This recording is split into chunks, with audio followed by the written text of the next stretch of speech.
நிறைய கல்லூரி வளாகங்களில் ரொம்ப சின்ன சின்ன வேலை செய்கிற கேவலமான மனித பிறவிகள் இந்த மாதிரி பெண்களை வந்து படம் பிடிச்சு அவங்களுக்குள்ளே இருக்க காதலையோ அவங்களுக்குள்ளே இருக்க அவங்க பேசுகிற பர்சனலையோ படம் எடுத்து மிரட்டி அவங்க வந்து தப்பாக பயன்படுத்திகிட்டு இருக்காங்க.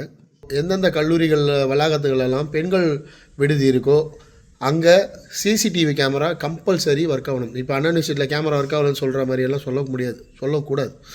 CCTV camera must be implemented. Compulsory CCTV camera பொருத்தப்பட்டு அந்த சிசிடிவி கேமராவோட ஃபுட்டேஜ் கலெக்ஷன் அந்த லோக்கல் அந்த கல்லூரி எந்த போலீஸ் ஸ்டேஷன் கண்ட்ரோல் வருதோ அந்த போலீஸ் ஸ்டேஷனுக்கும் டைரெக்டாக அவங்களுக்கு வந்து பதிவாகிற மாதிரி அந்த கல்லூரி ஏற்பாடு பண்ணி தரணும்.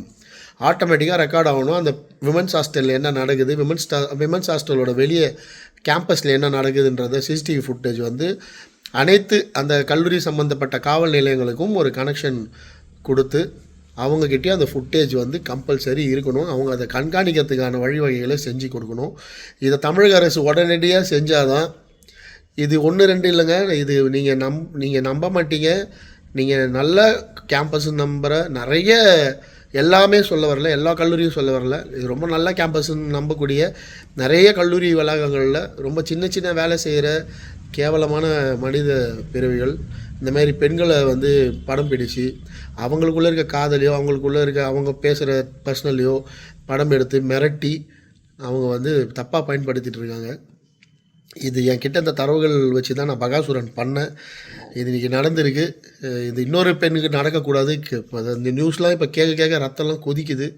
ஸோ தயவுசெய்து பெண்கள் விழிப்புணர்வாக இருங்க. தமிழக அரசு எங்கெல்லாம் கல்லூரிகளில் மகளிர் விடுதி இருக்கோ அங்கெல்லாம் இருக்க சிசிடிவியோட டைரக்ட் கனெக்ஷனாக அது இன்னொரு கனெக்ஷனாக எல்லா காவல் நிலையங்களும் உடனடியாக